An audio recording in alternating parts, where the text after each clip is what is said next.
Shika zote.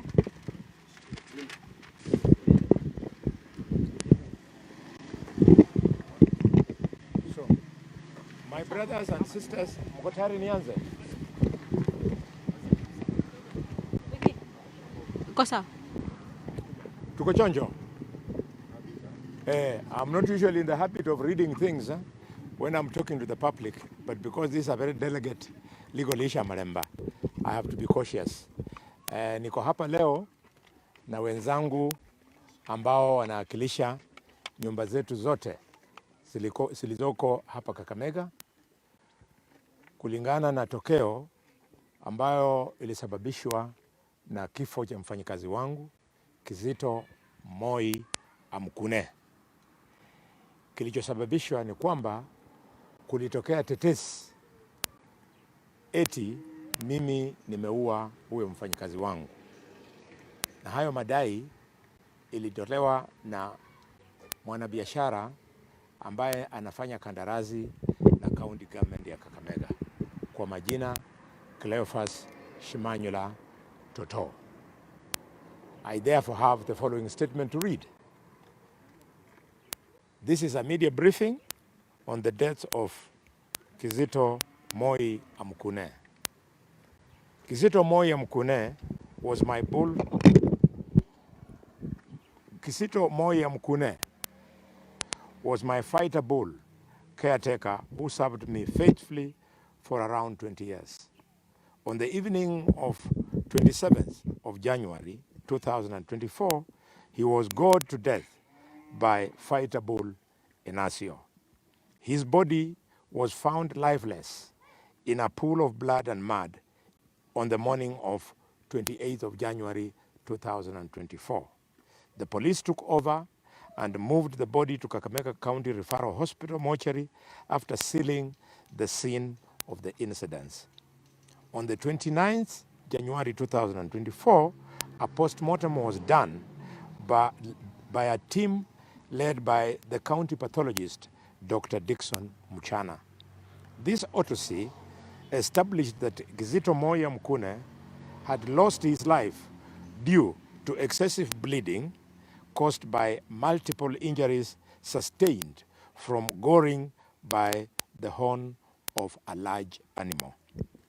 A contractor of the county government of Kakamega by the name of Cleophas Shimanyula, alias Toto, disputed these findings by Dr. Dickson Muchana, which was also corroborated by police findings on the scene of the incidents. Cleophas Shimanyula, aka Toto, then went public with scandalous, defamatory, false, baseless, and unfounded claims as follows. 1, that Kizito Moi Amkune was not killed by a bull, but that he was attacked by me, Senator Dr. Boni Khalwale, and that I stabbed him with a knife, causing his death. Something I did not do.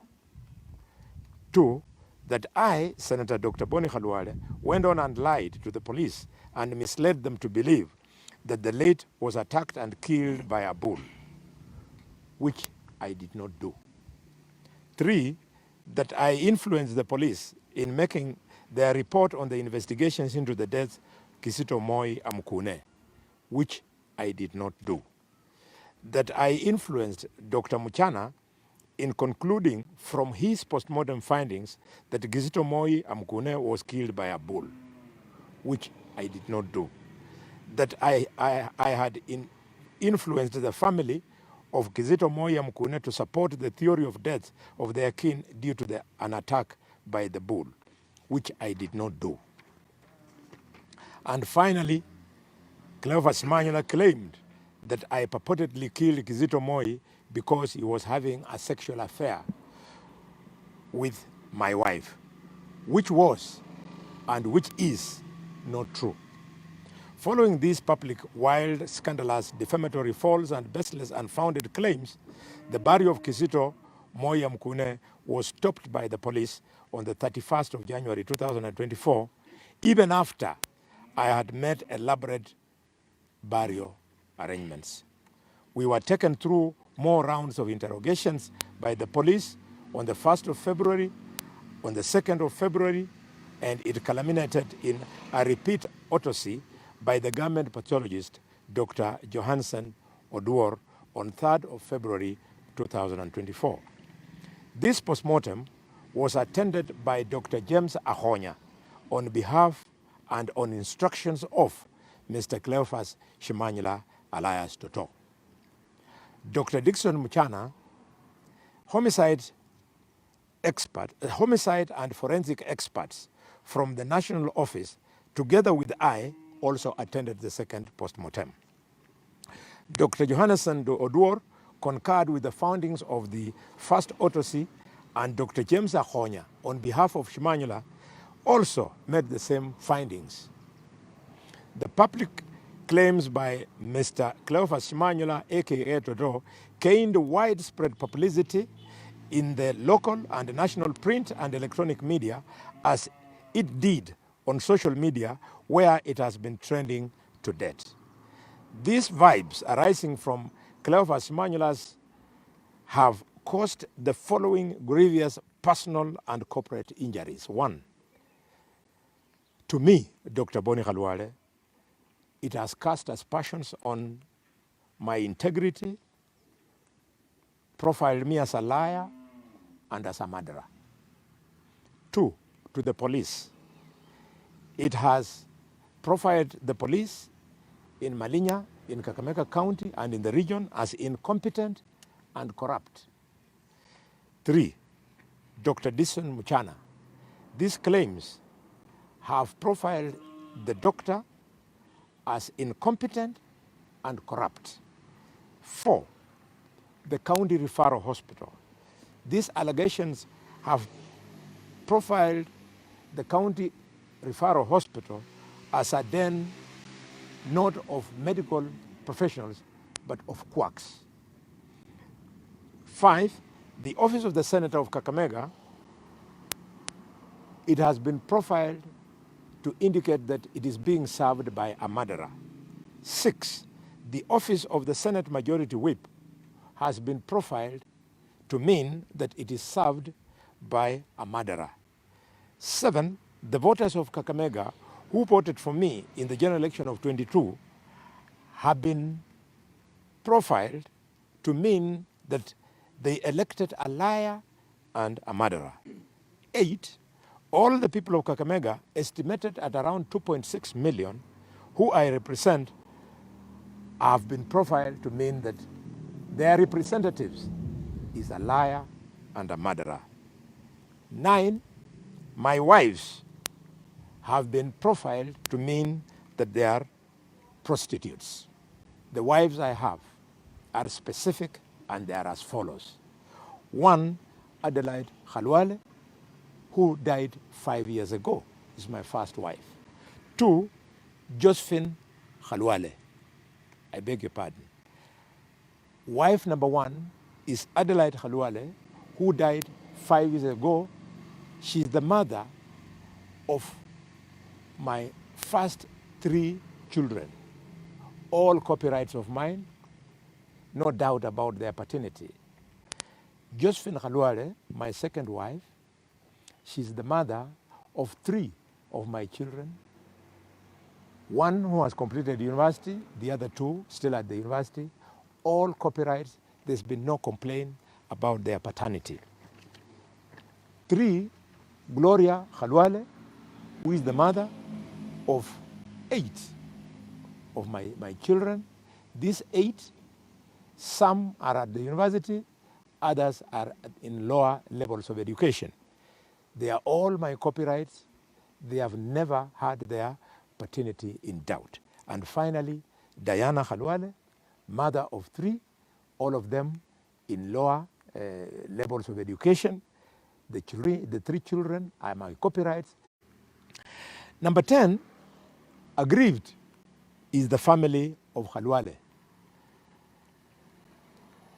They are being profiled as a home of a murderer. And 11, the culture of the Abakak Mega who practice bull fighting. I am the patron of that community. I am in our local palace, referred to as Iriru, Yabakakameka, an honor that you cannot rise to by claim, that you earn by demonstration over decades how you defend the community and the culture.